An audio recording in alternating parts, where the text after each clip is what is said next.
Hey everyone, welcome back to Manga Minute. I'm thrilled to share my latest recap video with you. If you missed the previous one, no worries, just take a quick peek in the description below for the link. Now, let's dive right in and enjoy. In the midst of a growing panic, members of the chat group buzzed with concern. Whispers of an impending crisis filled the virtual space, causing unease among the participants. The fear was palpable, as many worried about their future and the looming uncertainty. Fong, reflecting on the situation, was struck by a sense of déjà vu. He recalled hearing similar warnings in his previous life, hinting at the possibility of a war. This realization stirred a mix of anxiety and curiosity within him. Jiang Shueyo, a voice of reason amidst the chaos, urged the group to take proactive measures. He emphasized the importance of preparing for the worst, noting that some members of the neighborhood had already run out of food due to insufficient stockpiling. With the support resources from the government uncertain, Jiang proposed that they organize themselves and help those in need. He took the initiative, offering to donate half of his food supplies to anyone who required them. His call for unity and mutual support resonated with many, inspiring others to follow suit. Wu Kuanyu echoed Jiang's sentiments, agreeing that the neighborhood should come together to weather the crisis. He stressed the importance of solidarity, especially during such harsh conditions. Turning to Hyona, Wu asked if she could contribute to the donation effort. Hyona, feeling cornered, was internally frustrated by the question, suspecting it was a consequence of her past rejection of Wu. Nonetheless, she politely declined, citing her lack of surplus supplies. Despite her refusal, the group's spirit of cooperation remained strong. A few members voiced their understanding of Hyona's situation and redirected the call for donations elsewhere. Wu, surprised by the response, clarified that his intention was to foster unity, not to pressure anyone. He expressed his reluctance to contribute if true unity could not be achieved. Nevertheless, the group's enthusiasm continued to grow, with several members offering to donate food, clothing, and medicine. As the discussion unfolded, Jiang Shueyo expressed his gratitude on behalf of those in need. He proposed the formation of an interim emergency committee to oversee the planning and distribution of donated supplies. This suggestion, intended to bring order and organization, sparked a sense of purpose among the group. Fong, observing the proceedings, couldn't shake a feeling of skepticism. Memories from his previous life flooded back, reminding him of a similar situation where an interim committee had exploited people's goodwill to seize resources. He pondered the true motives behind the current initiative, wary of history repeating itself. July 19th, 5th day of the apocalypse. The temperature outside has already dropped to -40 degrees. The central heating system is no longer in working condition due to the extreme weather. Everyone is thinking of ways to keep themselves warm and maintain their body temperature. It's the same as Hongfeng's previous life. The situation will only continue to get worse, except for him. Fong was immersed in a game. His focus narrowed as he battled waves of zombies. The intensity of the game had him cursing under his breath, frustrated by the seemingly endless onslaught of virtual foes. Just then, his phone rang, snapping him back to reality. Answering the call, Fong listened as the person on the other end introduced themselves as the person in charge of Block 8. They informed him about a road-clearing operation that was about to commence and instructed him to head down to the basement car park after finishing the task. As the call ended, Fong felt a surge of annoyance. The idea of venturing out into the heavy snow to clear the roads seemed absurd to him. The snowstorm outside was relentless, and he couldn't fathom why anyone would think it feasible to clear the roads in such conditions. He grumbled internally, irritated by what he perceived as an impractical and inconvenient request. Despite his reluctance and the impracticality of the task, Fong found himself standing in the main lobby on the first floor, shovel in hand. The biting cold seeped through the lobby doors, and the thick layer of snow outside seemed almost impenetrable. Yet duty called, and he was there, ready to contribute to the road-clearing effort. Fong stood in the main lobby, contemplating the situation. He decided against causing any tension with his neighbors, as it was crucial to keep his secrets hidden. Observing the snow piled high against the entrance, he noted that the first floor was practically sealed off. The sight of the towering snowdrift drew gasps of astonishment from the gathering crowd. Many remarked that they had never seen snow accumulate so heavily in their lives, and others lamented how their efforts from the previous day had been in vain. The group decided to push the door open and attempt to clear the snow. As the door creaked open, a blast of frigid air rushed into the lobby, sending a shiver through everyone present. The intensity of the cold was palpable, and the fierce wind made it difficult for them to keep their eyes open. Concerns about frostbite arose, with some people commenting on the foolishness of attempting to clear the paths in such extreme conditions. The biting cold and the daunting task ahead seemed insurmountable, and many questioned the sanity of going out in the freezing weather. Fong himself felt the chill to his core, realizing the danger of venturing outside. The prospect of serious frostbite or even death loomed large in his mind. Suddenly, Li Zi burst into the lobby with an air of bravado. His confident demeanor stood in stark contrast to the cautious attitude of the others. Dismissing their concerns, he marched towards the piled snow, proclaiming that all they needed was a determined attitude. Ignoring the warnings from the group, Li Zi plunged into the deep snow, determined to clear a path. However, it wasn't long before the severity of the situation became apparent. A cry for help echoed through the cold air. Li Zi's voice, calling out for assistance. The bravado that had marked his entrance quickly turned to desperation as he found himself in trouble, underscoring the perilous nature of the snowstorm. After Li Zi was successfully pulled from the piled snow, Fong approached him with concern, checking to see if he was all right. Li Zi, shaken but unharmed, was relieved to be out of the cold. Fong quickly turned his attention to the rest of the group, addressing the situation with a calm and collected demeanor. He suggested that everyone head to the car park to find the person in charge and sign their attendance. The group needed to acknowledge that the snowstorm had escalated beyond a manageable situation. With the blizzard intensifying, it was clear that manpower alone wouldn't suffice to clear the snow. In the parking lot, a group of people gathered, their breath visible in the cold air. Jiang Shueyo stood at the forefront, addressing the assembly with a commanding presence. He acknowledged the severity of the snowstorm, suggesting they wait for the snow to lighten before attempting to clear it. With the basement car park designated as the donation and collection point for resources, he explained the plan moving forward. Fong observed Jiang Shueyo with keen interest, wondering if this was the same person from the chat group. He suspected that Jiang might be the one who had spearheaded the establishment of a potentially dubious committee.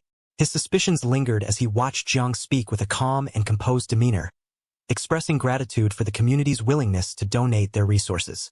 Jiang praised the generosity of the residents, emphasizing how their donations would aid those in more difficult situations. The crowd responded positively, murmuring among themselves about the importance of unity and mutual support in times of crisis.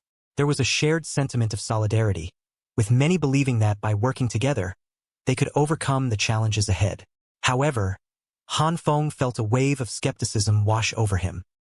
He silently noted the naivety of the crowd, thinking that the true extent of the disaster was yet to be realized. In his mind, he predicted that the situation would soon take a turn for the worse, leaving many to regret their current optimism.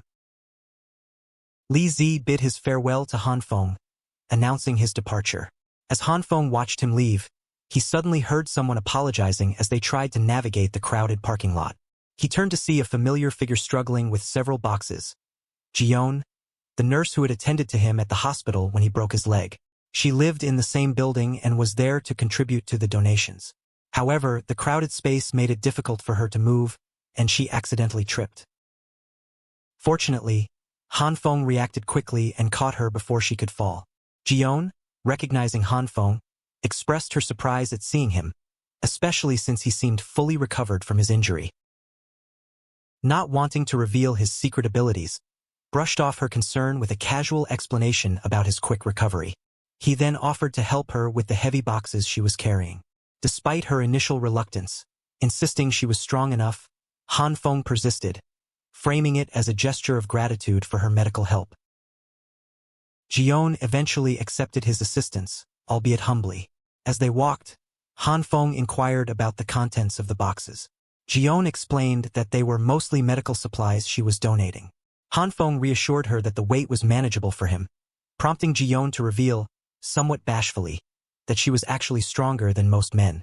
This piqued Fong's curiosity, and he asked if she had always been strong. Jion, blushing slightly, hinted at a backstory but quickly dodged the topic, instead asking for Hanfeng's name. He introduced himself and she did the same. As they approached the committee to deliver the boxes, Jion asked about Hanfeng's occupation. When he mentioned he was unemployed, she reacted with surprise, which amused him. Their conversation was interrupted when someone rushed by and accidentally bumped into Jion, causing her to lean against Hanfeng. She quickly apologized. But before Hanfeng could respond, Hyona appeared, questioning why he hadn't informed her he was outside. Noticing Jion, Hyona inquired about her identity. Sensing the awkwardness, Jion hastily excused herself, not wanting to intrude. She insisted on carrying the boxes herself and thanked Hanfeng for his help before quickly departing, leaving Hanfeng and Hyona to their conversation. Hanfeng asked Hyona why she was there, and she explained that she had come down to receive supplies, worried about his absence. Hanfeng, caught off guard, quickly claimed he was about to send her a message.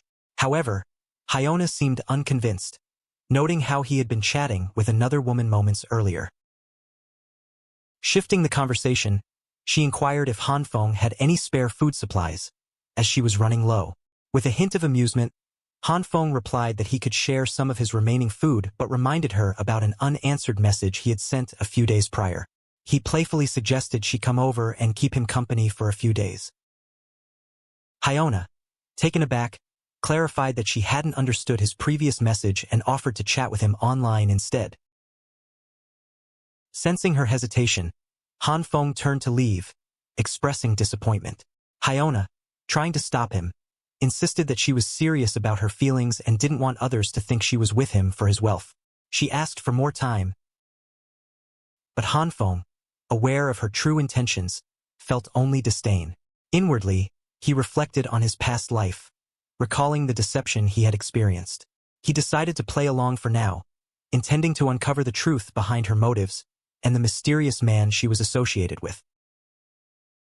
Outwardly, Hanfeng smiled and reassured Hyona that he was just teasing her, promising to deliver food supplies the next day. Relieved, Hyona thanked him enthusiastically and said they could discuss anything else online.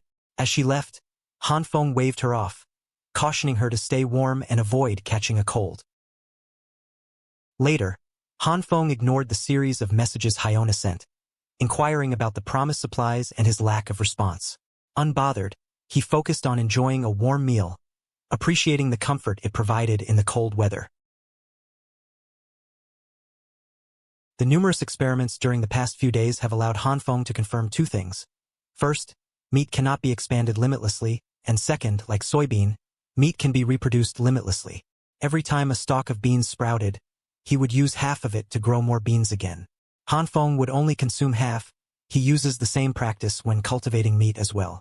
Under the two kinds of light, half a piece of steak with a few soybeans can produce a full piece of steak. The same process will yield more and more steak. He conducted numerous tests after that as well. Then Hanfeng shouldn't have to worry about having nothing to eat in the future. The news reporter's voice echoed through the room. Good morning, viewers. Today is August 2nd, the 19th day of the snowstorm. I am now on Bodu Hithi Island in the Maldives, which is 78 kilometers from the equator.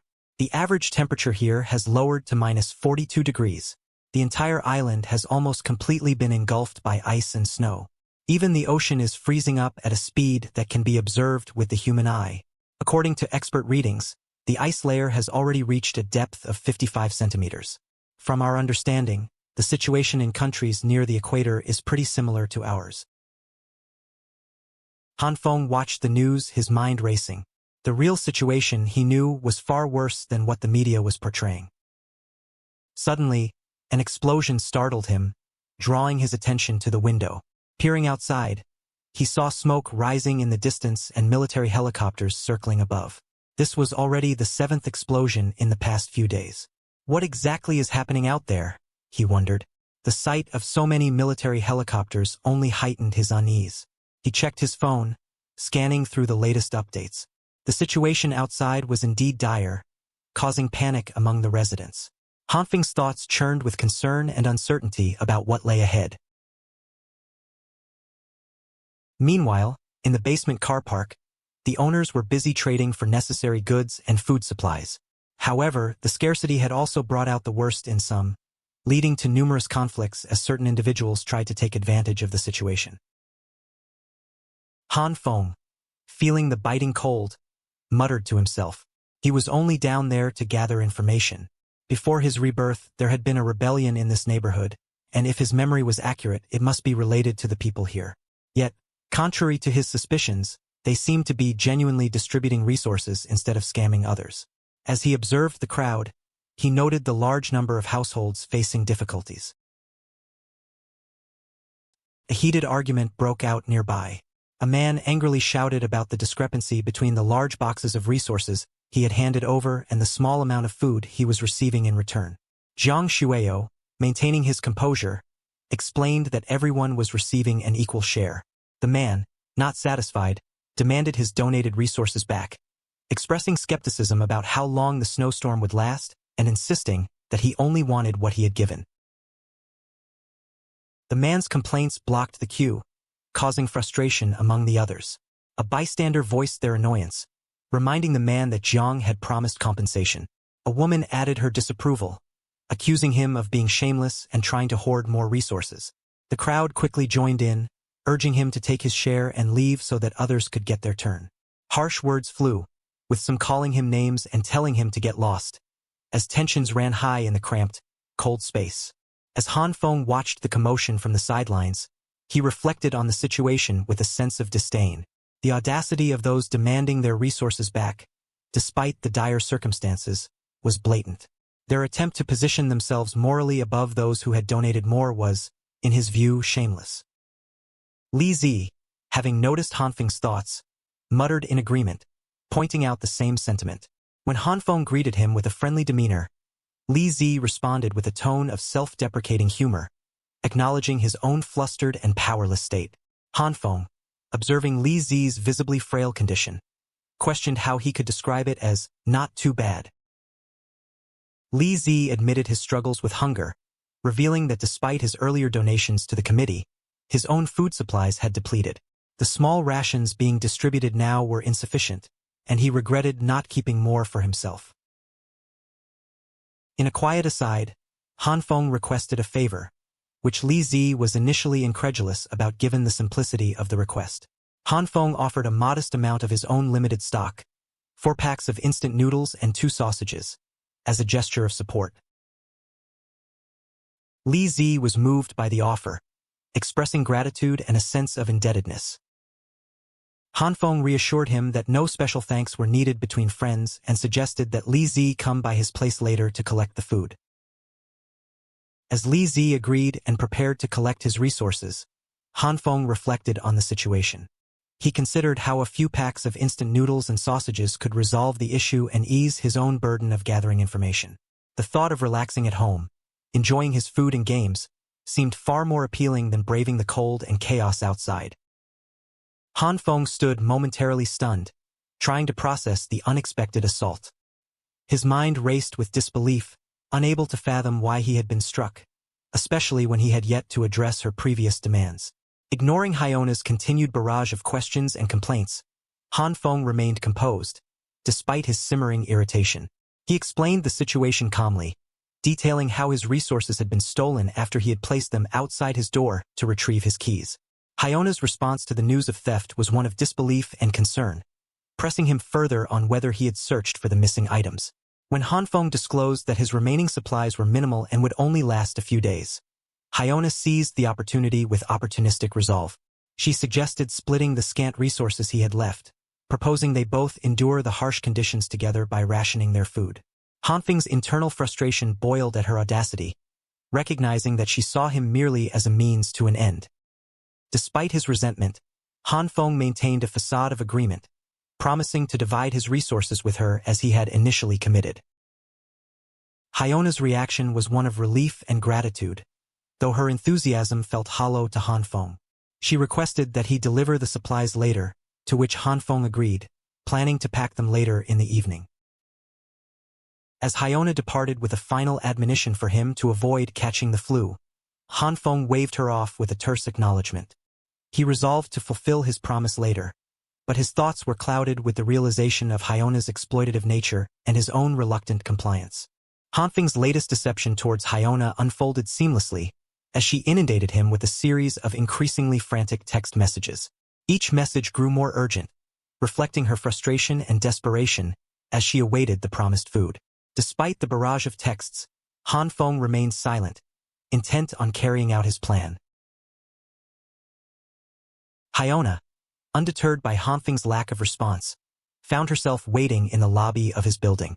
The cold weather made her increasingly impatient and irritated. As she considered going up to his apartment, she discovered that the elevator was out of service. With no other option, she began the arduous climb up the stairs. As she ascended, her frustration mounted. She muttered angrily about the situation, feeling the strain of the climb and the hunger that had been plaguing her for days. The emergency lights on the stairwell were also malfunctioning, casting the stairway into near darkness. Her irritation grew as she struggled to see in the dim light, and the sound of her footsteps echoed off the walls. Suddenly, something fell from above and landed on her head. The plastic bag containing flour had dropped from Hanfeng's apartment, covering Hyona in a cloud of white powder. Hanfeng, having anticipated her arrival, emerged with an apologetic demeanor, claiming that he had fallen asleep and accidentally spilled the flour while rushing to meet her. Hyona, now coated in flour, was livid. She berated Hanfeng for his clumsiness and for not fulfilling his promise properly. Despite the scorn, Hanfeng maintained a smirk, presenting the plastic bag of remaining resources, which were notably past their prime. The goods appeared moldy and unappetizing. Hanfeng's pretense of guilt masked his satisfaction as Hyona begrudgingly accepted the bag, though clearly displeased. As Hyona took the tainted supplies and left, Hanfeng observed her departure with a mix of scorn and amusement. He reflected on how he had once pursued her ardently and now found her to be unworthy of his efforts. The thought of her discomfort in the cold with flour still clinging to her made him smirk in satisfaction. Returning to his apartment, Hanfeng noticed a presence shadowing him as he navigated the darkened stairway. Once he reached a well-lit area, he waited for the right moment and ambushed the figure following him. His initial shout of aggression turned to shock as he realized the stalker was a girl. The surprise left him momentarily stunned, unable to immediately grasp the situation before him.